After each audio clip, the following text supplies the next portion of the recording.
Well, thank you everyone for being here. It's wonderful to see so many familiar faces and new friends and JBM clients, Foundation Partners clients. I'm super excited for today and really appreciate you all being here.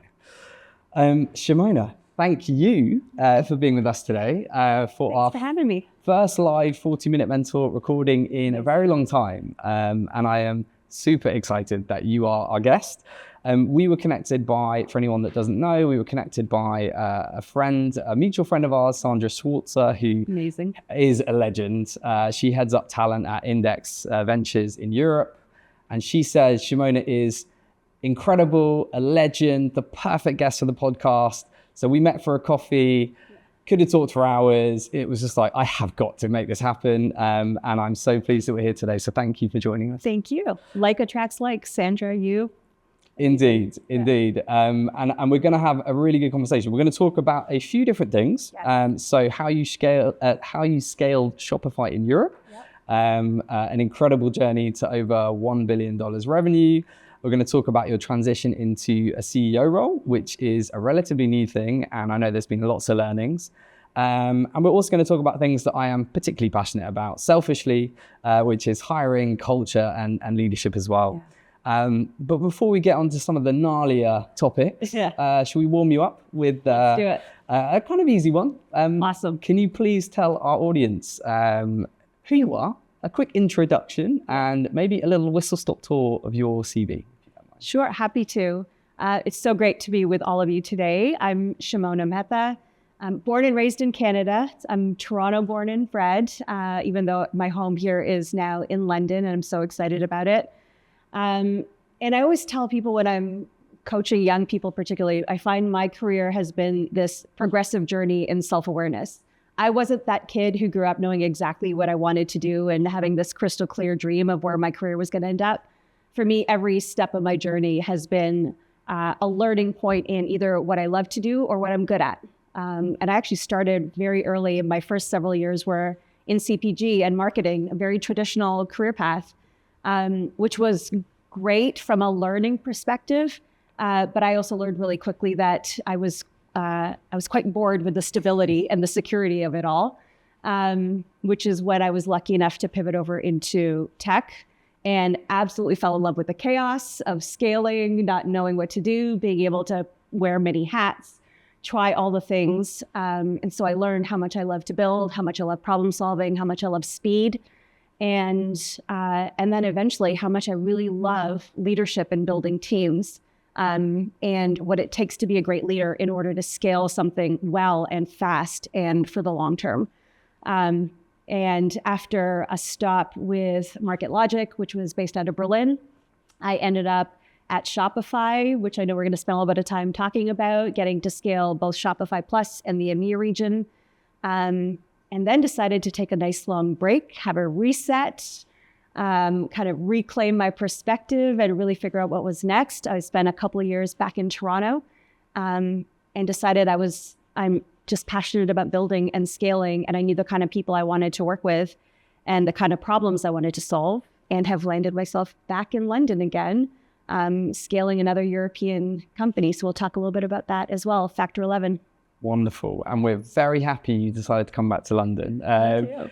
So you spent over 6 years at Shopify. Yeah. And I know one of the most incredible parts of that story was scaling Shopify Plus from $0 to $1 billion in revenue, which not many people could say they've done before being promoted to run the EMEA region. So I'd love to hear a bit more about that Shopify scaling journey, particularly the Shopify Plus experience, and maybe what you were most proud of and what maybe some of those secrets to your success were during that period of time. Yeah, you're right. It was a really special journey, and one that I know that is one of those like once in a career type moments. And the team of us that really got to do that build, we often reflect on what a wild ride that period really was.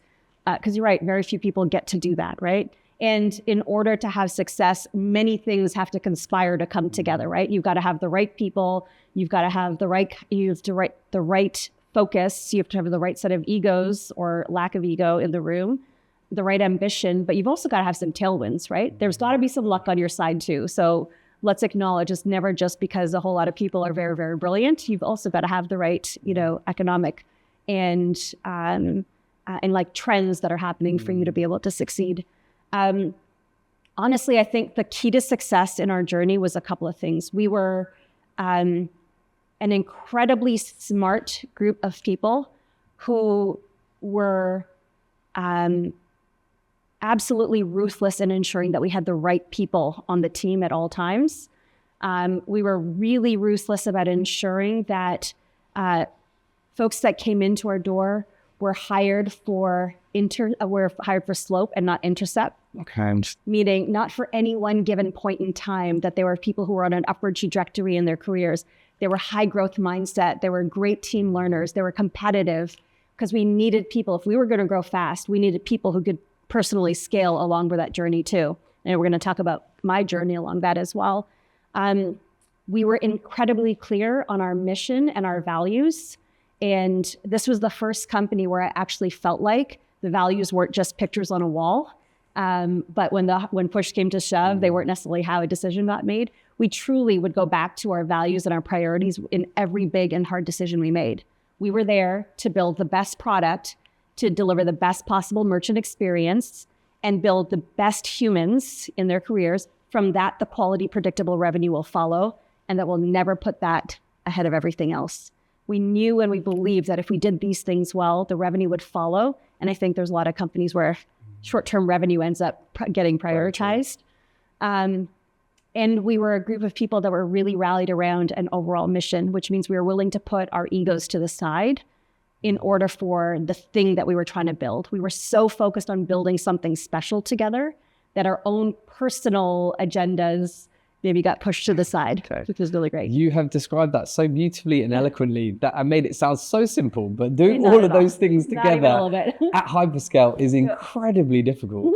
And I would imagine during that period of time, there were a lot of difficulties, a lot of challenges that you had to face. So on the podcast, we don't always like to talk about the happy, the brilliant. We also want to talk about some of the harder parts. So what were your biggest challenges during that period of growth? And what did you learn from those experiences? For me personally, or maybe for our team? Maybe one of each. Sure. I think for me personally, I saw this really, really quickly, and I think we'll get into a little bit about like my progression. But if you're going to grow, 60, 70, 80, 100% a year, the problems that you're solving for today become obsolete 6 months from now. What you build today might have to get torn down 6 months from now.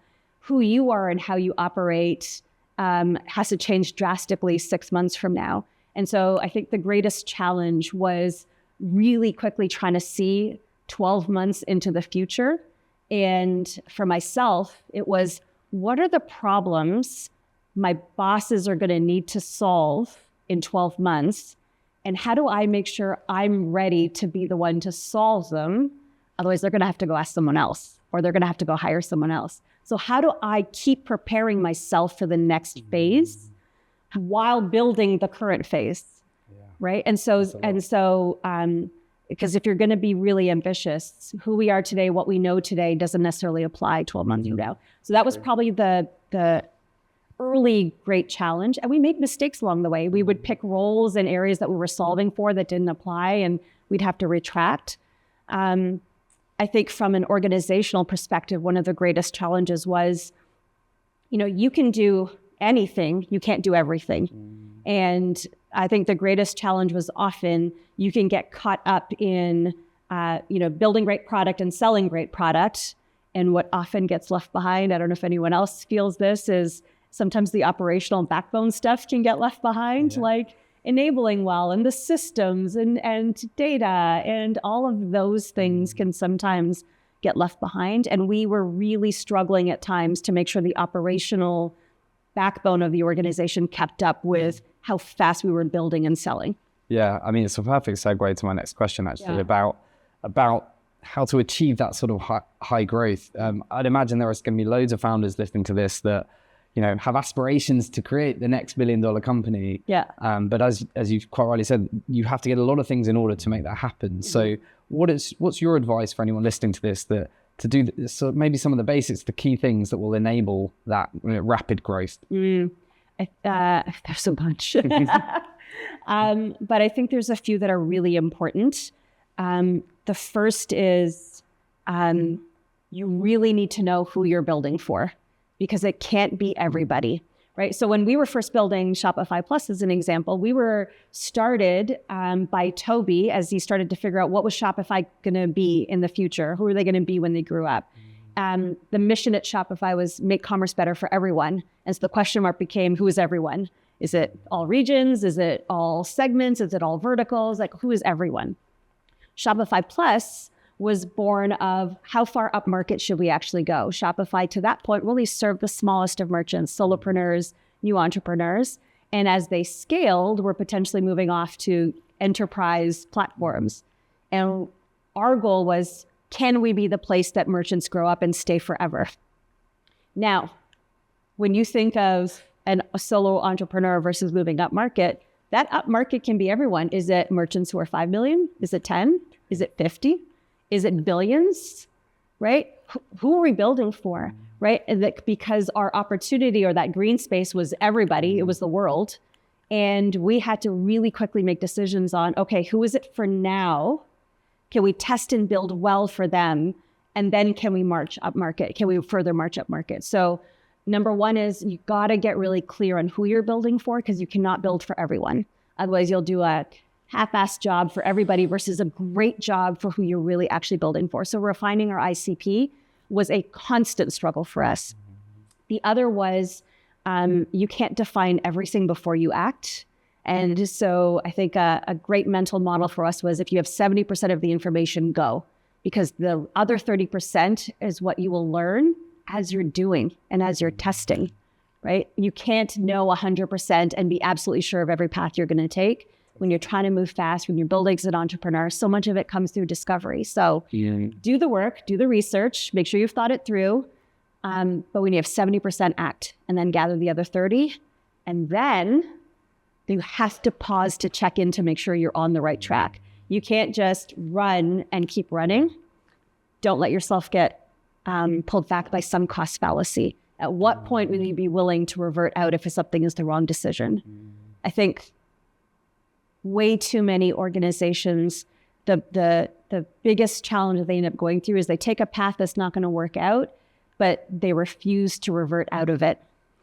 And, a ship just moving a couple of degrees off target ends up all the way onto another continent if you don't divert it back. And so it's about always constantly checking in. Are you on the right track? Are you course correcting? Ship and iterate, ship and iterate, ship and iterate. Yeah, very wise words. And I'm sure a lot of this will resonate. And I'm sure you've all seen founders do both those things. Oh, absolutely. A really, really good watch out for anyone that's kind of maybe doing this for the first time. Yeah. Coming back to you personally, you progressed incredibly quickly at Shopify. That trajectory is something that, everyone can aspire to.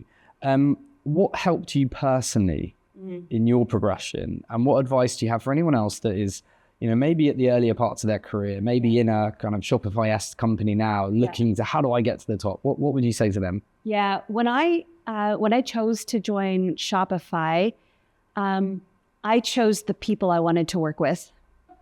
Love that. That was first and foremost, right? I was looking for, at that point in time, what I was looking for most was, does it look like there are interesting problems to solve and big enough problems to solve? Because I was looking to solve big problems. And do I think these are the people that I could do this with? Can I trust them? Do they look like they approach problems the right way? Do I align with their values and character? Like, that was what I was testing for when I was going through the interview process. And I really fell in love with the people. I still remember in my very first interview with my then boss, Mark Bergen, who was leading all the revenue for Shopify Plus. He had just started a few months before. I was going to be one of his first management hires. And we got to the end of the interview and it was my turn to ask questions. This is, I think, September 2016. And so I asked him, at the end of this year, what is success for you? I was just trying to get a sense of what is he focusing on? Is it a revenue number? Is it a merchant number? Is it hiring or something? And I remember what he said to me in that interview solidified. He didn't know it yet, but it was my job. And I was going to build with him. But what he said was, Shimona, when people walk out of our door in the next 2, 3, 4, 5 years, if we've set them up for success in their careers, that will have been success. Love that. That was it. I was like, this is the guy I'm building with, because I know we're going to build well and for scale and for success and for the right story, but also like we're going to build great people, which is what I wanted for longevity of our business. So first of all, it was I picked the right people that I wanted to work with. And then the other one that I mentioned before, which was I saw very quickly the kind of the special opportunity that it was. And I went to my bosses early, Mark Bergen, Lauren Paddleford, and I said to them, I was like, as long as I get to build with you guys, you can ask me to do anything. It's, you've all heard that that anecdote before, right? Like when you get asked to join a rocket ship, you don't ask what seat, you just get on. Yeah. I really took that to heart. And I told them very early, if I get to work with you guys and I get to build and I get to help like build teams, ask me to do anything. And if it means sweeping the floors, I will do it. So whatever you ask me to do, I'm going to say yes, as long as I get to be part of this with you. Mm-hmm. So I think my key to success was I was a learner. I picked the right people. And I truly put to the side what I thought my personal career ambitions or next steps were supposed to be. And because I just knew that this opportunity to build was going to open up so much for me. And I was just take me along with you. I love that. I will keep up. Just tell me what you want to do, which is how I ended up in London. Yeah. They said, would you go and build and help us figure out international expansion? Don't forget, you said you'd say yes to anything. But careful what you wish for. Truly. But that was how, and so in between, I had experimental roles. I had roles with zero job description. I've got pictures in my photo album of whiteboard scraps, drawings. And that was my job description for a year, because over 20 minutes, me and one of my bosses would have scribbled it out and been like, can you do this next year? Cool. Yeah. And so I had to put aside any desire for what will I say on LinkedIn? How would I tell the story of this? It's going to be, I got to build Shopify Plus. Yeah, letting go of ego is a big thing. Yeah, actually, it's not easy either. No, it's not. And you can understand why individuals will chase a title or different things, but we talk about it all the time in our as headhunters, that actually some of the best talent, some of the fastest progressing people I've seen have made quite conscious decisions to go into a company and prove themselves and back themselves because they've thought really carefully about where they're going, who they're working with. Yeah. And they are then just going to get on, as you said, get on the rocket ship. And it tends to work if you've done the right, if you've done it strategically. Half of what I didn't have a title. It was literally just Shimona's here. She's on this team. We're gonna do stuff. Yeah. And I couldn't describe to you at all today, but it was probably 7 different jobs at some point. Love it. So it's really, really good advice. Well, let's come to the here and now. After 6 years at Shopify, you took some time out, and you are now CEO of F11. Mm-hmm. So for anyone that doesn't know the business, tell us a bit about what the business does, why you joined, let's dig into it. Yeah, I'm so excited actually about the journey that we're on now, because again, I got a great opportunity to build and scale and learn so many lessons at Shopify. And part of these last 2 years for me has been reflecting on who I want to be, what kind of impact I want to have, but also where I feel I'm strongest and I can add the most value. And it always comes back to, I love building and scaling. And so first and foremost, F11 is a company that is building to be the drive to store platform for brick and mortar retailers and CPGs through those weekly product price promotions and tangibly helping drive footfall and revenue at the store level. Which is a very hard problem to solve. So I was looking for hard problems to solve.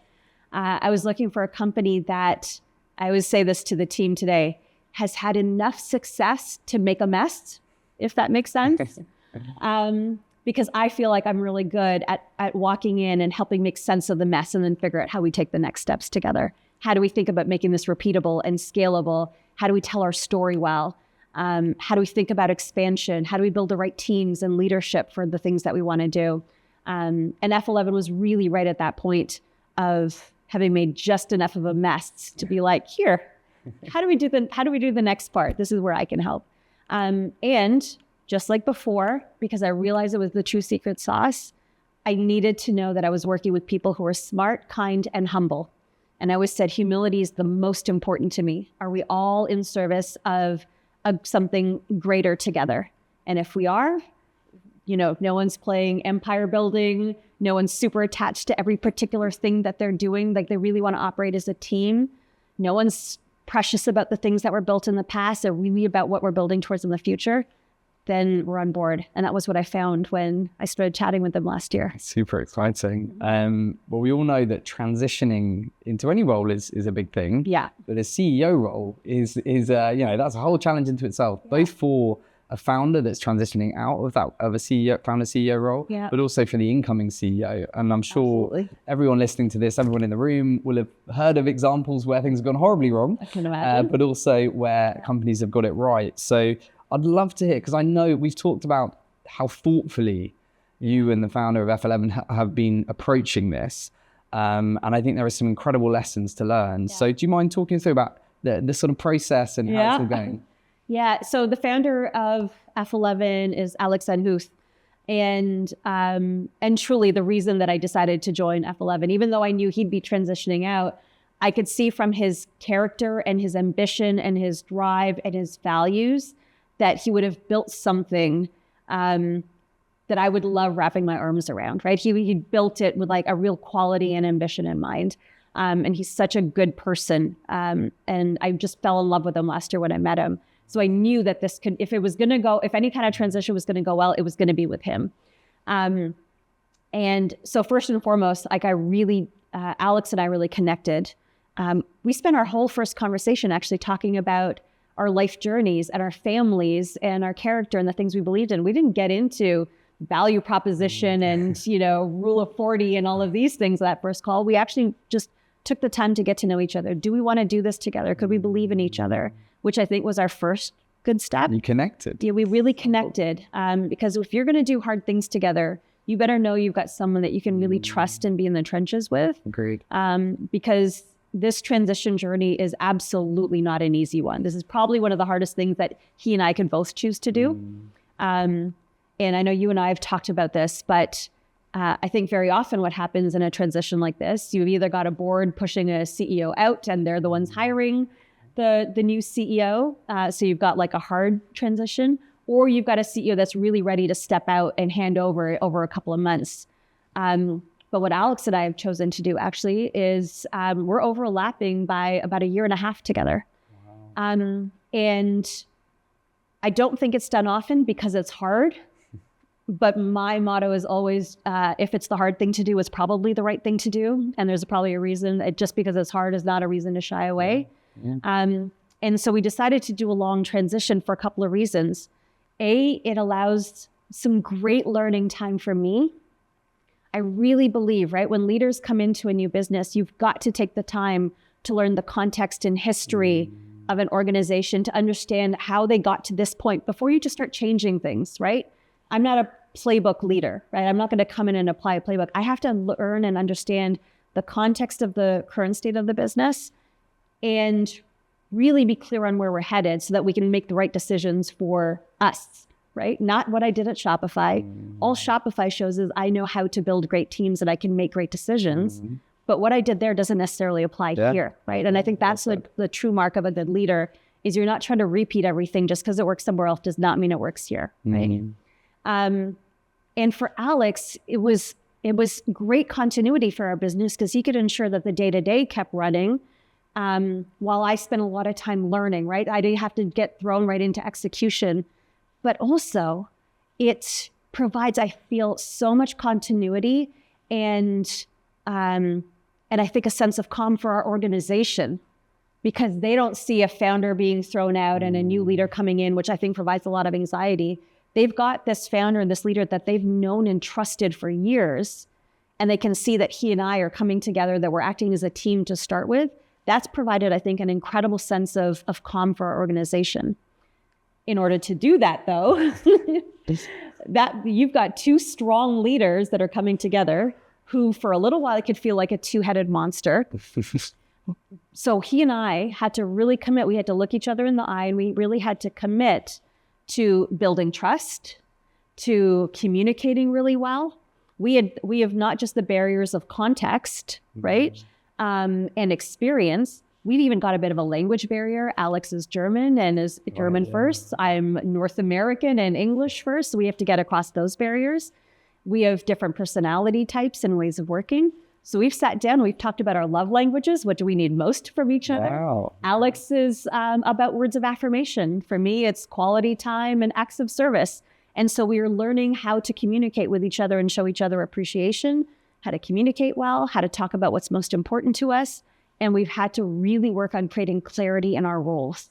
This is so important. Where we agree is that neither of us have an ego, and that everything that we do will be in service of F11 and our growth ambitions, and that we'll put our personal egos to the side, which is hard, again, when you've got two really strong egos, him who's built something incredible to this point, and me who's like eager to wrap my arms around something and continue to grow and scale it. I've got all these ideas that I'm ready to run. But this moment in time that we've got, I think was really important. So we spent the first few months as co-CEO. I'm stepping in and taking over now as CEO, but Alex is going to stay on board and work on a few really important innovation and product projects for us and continue to be able to be an advisor to me, which is incredible while we do all of this. That's amazing. I love how deliberate you've been. I'd imagine it's been difficult. There's been some hard conversations. And very daunting, I'd imagine, for the organization, but also how incredibly reassuring and calming, as you said, for them to see such alignment and such clarity. And I often find it's the lack of clarity is where the issues crop up. That said, it is still a change, and change is scary, particularly for people in the business. So how have you gone about approaching not changing too much too quickly, but also actually doing the job that you've come in to do, which is take the business on to the next level? That's a really difficult balancing act. So I don't believe in too much too quickly when it comes to change. Okay. If you've got big ambition and you know the right thing to do, then you should do it. How you do it makes all the difference, though. Right? It can feel like too much too quickly if you're not communicating with the org, if you're not spending time on context, if you're not ensuring that there's clarity for everyone, right? People join organizations like F11 because they want to build something special, right? They all want to be a part of building a great company. They didn't come just to do a job, right? You can go to Procter & Gamble and do a job. They come to startups and to scale-ups because they want to build something special, but they just want to know that they're part of that building. Right? And this is where sometimes that's where speed can feel like too much, is if you don't take the time to ensure that people have clarity on where we're headed together, what their role is in it, and what good will look like. If they want to know how they're contributing to where you're headed together, right? So when people have clarity around those things and why and how we as leaders are going to make decisions, then they feel like they're along for the ride versus being left out as a quote cog, just doing a job without understanding what they're a part of, right? So I think it's really, speed is great, but speed requires you as a leader to slow down enough to make sure you've brought your organization along for the ride with you. Yeah. Awesome. Well, they're very lucky to have you, and I'd love to hear. I'm sure our audience are excited to hear what your plans are. What's the future hold for F11 with you at the helm? Yeah. So we've gone through like 2 to 3 years of a first transition, actually. So F11 originally started building a product and offering that served media agencies. And Alex and the rest of the team had built it to that point till about 2.5 years ago. And then were acquired by a PE, Armira, out of Germany. And as they all sat down together and started to think through like that value creation plan for the next several years, realized, actually, this might not be scalable. And it looks like we need to make a pivot. So they've gone through an incredibly ambitious couple of years already in moving away from media agencies as the core ICP over to direct clients. So the retailers, the CPGs, the brands themselves. And so it's actually already been an ambitious journey away from one client set and offering over to an entirely different offering. So that's different products experimenting. That's experimenting with different segments, different verticals, different, like, and I said, like different product types. So They've gone through a ton over the last, totally different go-to-market relationship building that happens. And so I've joined at this perfect inflection point where this transition to direct clients has happened, and a whole lot of experimentation has happened that now allows us to narrow back in again, which I think is one of the keys to scaling, is now we know what we think we can be best in the world at, and who we're going to serve, and how we believe we're going to do it. That requires, I think, every great organization, which is the point we're at now. We're narrowing in on brick and mortar retailers and CPGs, as I mentioned before, and we're building and we're focusing on those product and price promotions and driving to store. Brick and mortar retailers are struggling every single day right now with in-store revenue. So our goal right now is, how do we help you to drive in-store and tangibly revenue? We're not chasing engagement. We're not chasing clicks. We're not chasing vanity metrics. We're chasing actual store uplift, which is a very hard thing to do. But we need to focus in on that so that we can build the product to be the best in the world at that. And then we can think about all of the other areas that we'd like to expand on. So right now we're focusing in on narrowing that in, building the product roadmap around that, building the talent and the leadership that we need around that. We've got some big hires coming in. And my really ears have pricked up there. That's good to know. And getting the organization really focused and aligned on where we're headed together. Super exciting. Yeah. We will need to come on to talk about leadership, culture, talent. I've been itching to start these conversations, but thank you so much for sharing the career journey today. It's so inspiring. You have a passion clearly for building high performing teams and kind of the art of leadership. So what does high performance mean to you? Yeah. And what are the non-negotiables when you're thinking about building out your leadership team, hiring talent into your business? What are the non-negotiables you're looking for? Yeah. I think the first thing to start with, because I know we're going to dig into this a little bit, is why high performing teams, right? We could just be saying really smart people or really great crafts people, right? But there's a reason that I work so hard on building high performing teams. Is because, I think you guys have heard this now a couple of times, I like to move fast. And you cannot move fast. You can't build well. You can't build for scale. And you can't build for longevity if everything is bottlenecked with a couple of people. Because you lose context, you create friction, you lose the expertise needed. And so high performing teams for me is actually all about speed and quality. So first, maybe the why behind it, right? Is if you're going to build really well, in fact, the faster you move, I always think about leadership by intent. If anyone's ever read the book, Turn the Ship Around by David Marquette, I highly recommend it.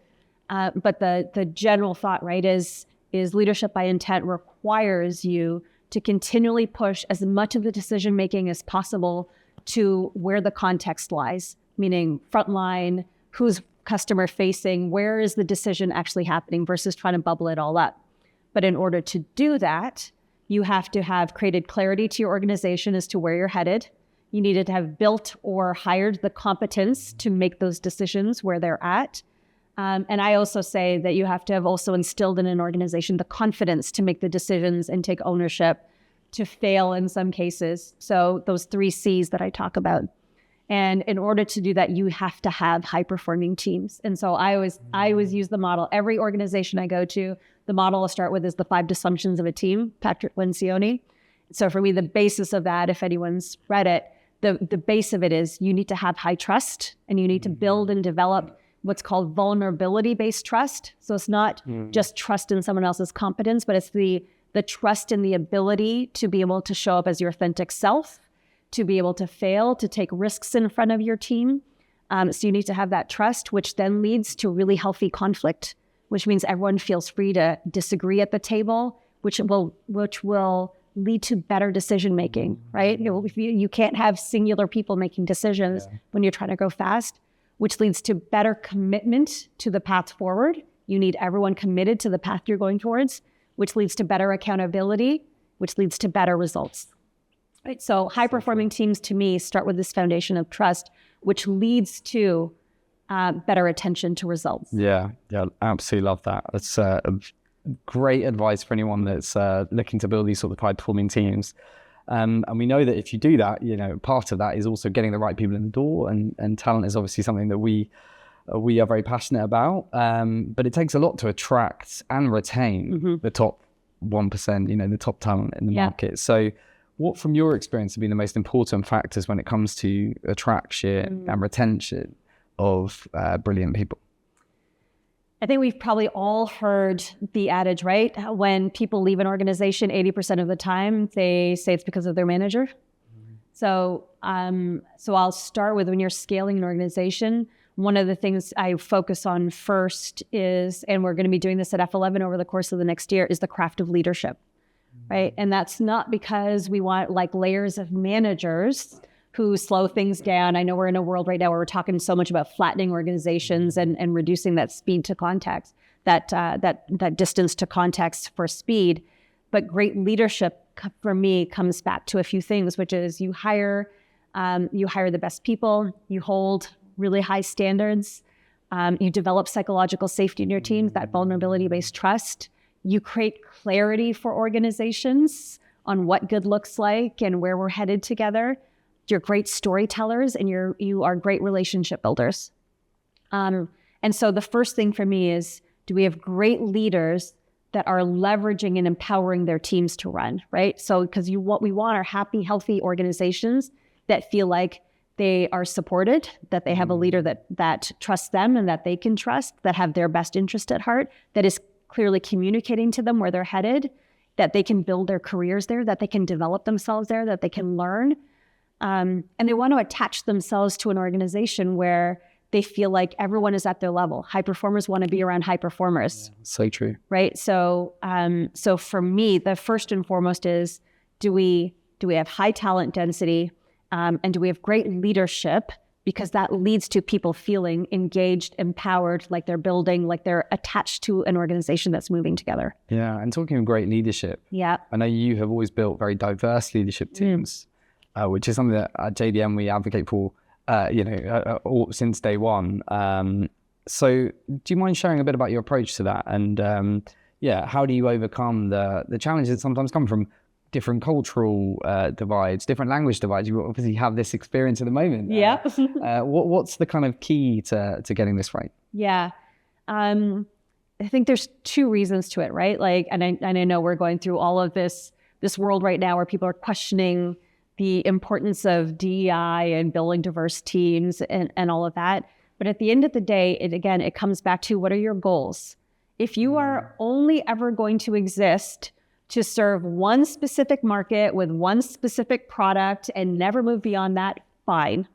But if you have ambitious goals to take over a world and verticals and markets and segments, and you want to move quickly, you better have a whole ton of experiences and perspectives and personality types and backgrounds at your table, so that you're quickly getting all the possible context, so that you're making and testing all of your decisions.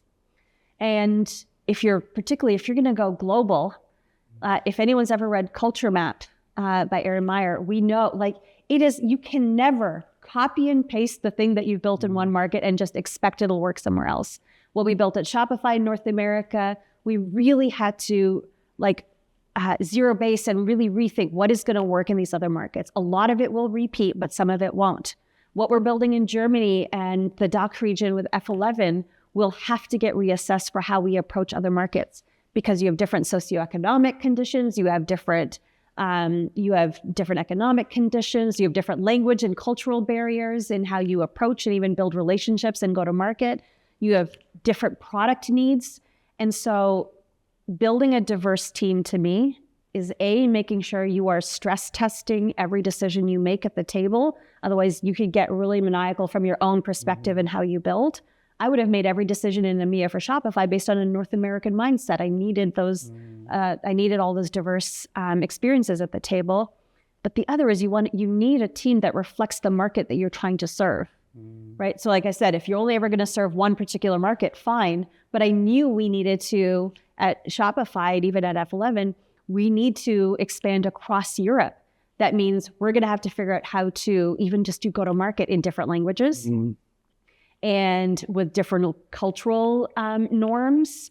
And so if I didn't figure out how we would do that internally with ourselves, Italian-speaking teams, Spanish-speaking teams, German-speaking teams, English, all of that, how are we going to do it well for our merchants?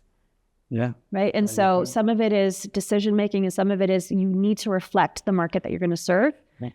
Unless you have small ambition and you just want to serve one market, then cool, you don't need it. Then build a team that's easy to run with. Yeah.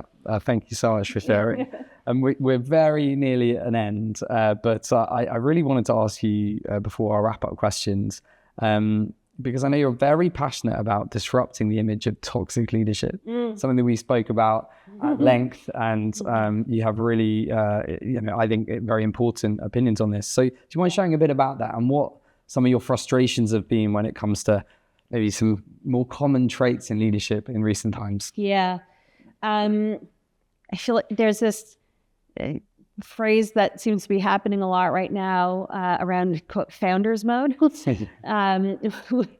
I believe there's probably good intention behind the original conversation, but it seems to have devolved into just being maniacally top down, which is not necessarily a bad thing. I think that there are certain times, particularly if you're in transition or you're in a world that's going through a really fast transition and you need to point your organization in the right direction, a top-down mentality is fine. But I think that top-down is being mistaken for a dictatorial kind of a view.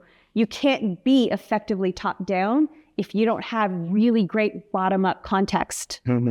If you're running an organization and you haven't taken the time to listen to your frontline staff on their experiences and how they're working and how they're talking to customers, if you're not spending time with customers and you're trying to make top-down decisions through spreadsheets and your distance from the bottom and from your front line, then you're going to make poor decisions, right? So top-down can be fine because you need to create a singular direction and clarity for your organization that only happens if you're really well-versed bottom-up first. So I would say that's first and foremost. Let's not mistake what founders mode was supposed to be for what it seems to be, the conversation seems to be. And like I said, I love the original concept of it, but it's being used inappropriately. And then the other, I think, common narrative that we see a lot is this split between high growth or driving ambition versus spending time on building happy, healthy organizations as if it's something fluffy or nice to have. And I actually believe you cannot have long-term sustainable growth unless you've built happy and healthy and engaged organizations. Agreed. Because you will, if you are small, you have all the time in the world to really connect with your entire team and you can build context and clarity and all of that. But as you scale, you better have created clarity and engagement and motivation in your organization so that they are doing their best work because that's how you scale. And so I don't like this binary conversation versus it's either high growth or happy, healthy, and focusing on culture. You need these things if you have high ambition and you want to grow well. Couldn't agree more. Yeah. Thank you. We're going to go to questions in 1 minute, but Sure. we have two final wrap-up questions. Oh, okay. This is 40-minute mentor, so I have to ask, if you could be mentored by anyone, dead or alive, who would it be and why?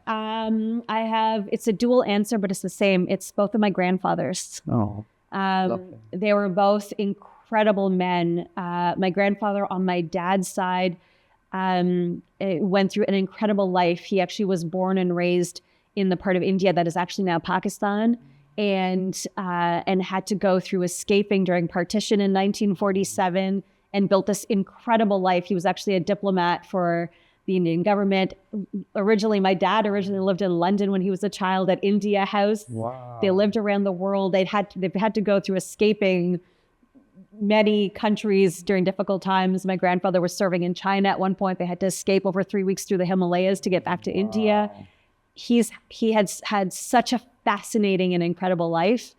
And my grandfather on my mom's side was a brigadier in the British Indian Army. And after he retired, he actually ran several companies. And right up until he passed when he was 94, was reading a book a week. He would often call me with leadership books that he thought I should read.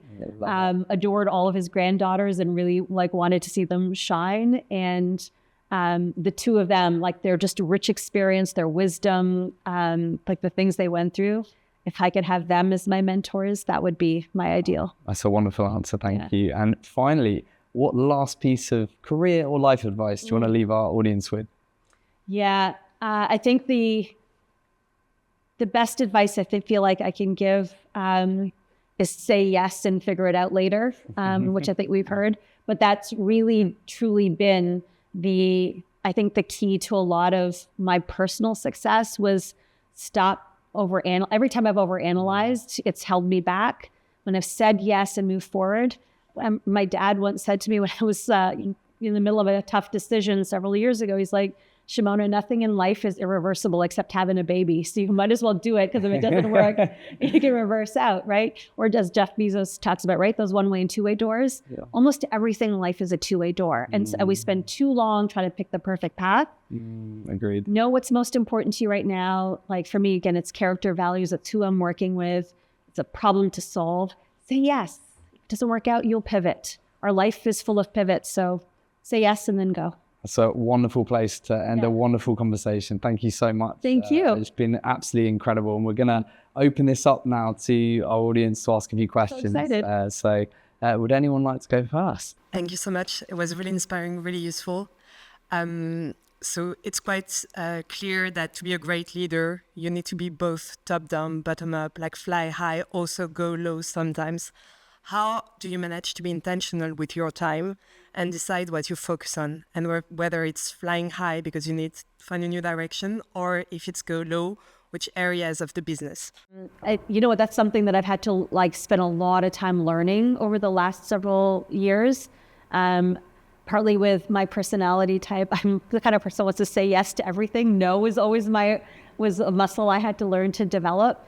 And so I think particularly in the stage and scale that a lot of us are probably operating in, right, which is where we're trying to scale quickly, I think it requires a lot of toggling up and down, which is actually really hard, right? So it's not about, okay, for this phase, I'm going to be up, and this phase, I'm going to be down. It actually becomes a lot of this. And I have to try and do that through what I call scalable and non-scalable ways. So I never want to replace those, as an example, time frontline. I can't replace frontline relationships in a scalable way, right? So I have to make time to make sure that I connect with people frontline, that they get to connect with me. Because what's just as important as me learning from them is, I think, people feeling connected to their leaders, because that's part of their connection to an organization. So this is so non-scalable as an example, but every single person that joins F11, part of their onboarding is 30-minute coffee with me, right? And I don't negotiate on that portion, right? I know I have lots of other things to attend to, but that personal connection with every employee is really important to me right now. What can be more scalable is how I tell our story, right? So I can find really great scalable channels and meetings and town halls where I'm able to tell our story well. So I try and think through what are the things that are scalable versus non-scalable, what needs to be high touch versus what can be multi-channel. Right now I think I'm really thinking through, I think the thing that I focus on the most, particularly as a CEO, is I can't ever be stuck in tomorrow or this quarter. I do often need to be thinking through, I have to make sure that we're thinking about the long term, because I know where I'd like for us to be in the next 12, 24, 36 months. And I have to ensure that decision-making lands in the good of that. If I only look at tomorrow or this quarter, my decision-making will get disrupted. So those are the two things I think about. Thanks so much for your time. I was just wondering, in what practical ways have you had to change your management and leadership style from North America to now Europe?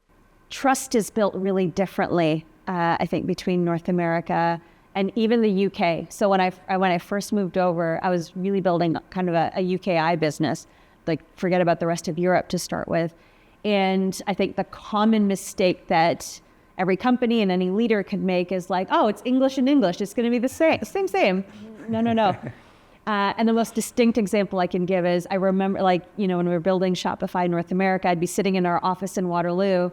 And at any given point in time, a frontline sales rep might be sitting cross-legged in front of me, and we'd be talking out deals together. And there might be 3 or 4 levels between us. But it was easy for them to feel like they could come to me, right? There's a difference in culture there. The hierarchical culture isn't there, right? They felt like they deserved access to me, which was amazing. I knew that I could talk to them and that we would talk things out together. I assumed the same would be when I got here. And I remember it was a real struggle for me to get sales reps, as an example, to like, why does anyone want to talk to me? I want to talk out a deal with you. And so what I had to do this was the non-scalable thing actually that we just talked about, which was I had to start taking people out for walks, one-on-one coffee walks, so that they could realize I'm not scary. I really want them to talk to me. So just saying, book time with me wasn't going to work. I had to be the one to actually reach out and show that I'm approachable, that I really want to get to know them. I want them to get to know me, which then broke down the barrier and made it easier, because they always felt like at first if there was a problem to solve, that they needed to go to their immediate boss, that they couldn't necessarily come to me. And so I had to be the one to actually spend the time to break the barrier down versus just assuming they'd come to me and want the time. That, and then the other was, as we moved across markets, really taking the time to understand the culture of every market. Like deeply understanding that in Germany, trust might be slower to be built, but loyalty is super high, right? Once you've earned it, you've really got loyalty, which is such an incredible thing. Or even something simple like go to market, where emails might be the easy way for outreach in North America, but you need to pick up the phone and call a prospect in Germany, right? So I had to take the time to understand the cultural nuances, and then I had to do the intentional work to tear them down. Thanks, Shimona. Always great to hear your perspective. Hey, you were saying that before any big decision, you like to revisit your values and priorities. How do you do that practically as a leadership team? It was literally, does this decision we're making, does it put, so our decision-making priority in the revenue organization at Shopify Plus, as an example, was we exist to build the best people who deliver the best possible merchant experience. From that, the quality, predictable revenue will follow. Every time we were making a big decision, whether it was customer sets we're going to focus on, a market we were going to go into, how we built our comp plans for our salespeople, literally everything would be like, does this build better salespeople? Does this deliver a better merchant experience? And if the answer was yes, great, because we've decided that if we do those two things well, quality, predictable revenue will follow. If we were like, actually, this is a revenue play only, it doesn't do either of the other two, back to the drawing board. And so it really would be, before we walked out of a room on a big decision, does this build better people? Does this deliver a better merchant experience? Does this align with our mission, right? And then will that lead to revenue? Truly, it didn't need to be more complicated than that. We had to pause and actually say, does it do these things? One of the things really resonated with me was how you talked about balancing the ability to execute well in the short term with having the agility to adapt to rapidly changing business, but also market conditions. I'm just wondering, practically, are there any mechanisms that stand out that have really worked for you, or ones that haven't? So I think there's a couple of things. I think when you're trying to drive change and transformation, nothing's going to be perfect, right? So you have to have defined as well as you can the trade-offs that you're willing to make, because some things will not go well, right? Some things are going to have to fall. Or there's an analogy I always heard, right? Which is, at any given point in time, we're all juggling many balls. You have to know which ones are plastic and which ones are glass. Like, the glass ones are the ones you absolutely cannot let drop, because they will break. The plastic ones, if they happen to drop for a little while, will be okay. They'll be fine, right? So the first is, what trade-offs are you okay with, right? So as an example, as we go through transition and we're going to change our maybe it's a go-to-market or it's a pivot, we are not going to sacrifice our customer experience, right? Or service levels or something like that. That can't be a thing that drops. But we're okay internally with a little bit of friction in how we do things or system changes or our reporting levels or something like that. So I think first is knowing that you're going to have disruption and there's going to be friction and everyone being okay with that. So that's, again, part of the clarity you have to create as a leader is none of this next 12 months, as an example, at F11 are going to be easy, but they're all going to lead to a better place.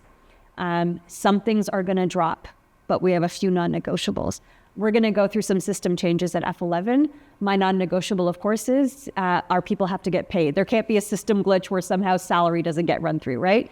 There was a non-negotiable. Everything else is fine. If reporting is off, if certain processes have to get disrupted, that's fine. But paying our people is a non-negotiable. So that's, I think, first, is because you have to be okay with some things not going well for a little while because you're on a path. And then clearly defining as you're going through the pivot, what does good look like when you get there, right? It can't just be like, we're going through transformation, but like when we go through a system change, what will good look like, right? What is the first milestone? And I always have to think through phases, right? What is the MVP, that minimum viable like kind of thing that we're shipping, then MLP and then PMF, MLP being like minimum lovable and then true PMF. Even in our internal systems and operation or in how even in how leadership looks at our organization. What is step one? What is step two? What will great look like? We always say, right, you have to go through good to get to great. So you need to have defined what those stages will look like. And you need to have defined what you're going to be okay with letting drop. Thank you. Yeah. Fantastic questions. Thank you so much, Shimona. It's been a privilege. Thank you. I absolutely love the conversation. Super inspiring for myself and our audience. And very excited to see how the next few years go with F11. I know you've got big ambitions and can't wait to get you back for a round two to hear all about it. I'm excited. Thank you for having me. No, thank you for being a great Fortuna mentor. Yes. Thank you, guys.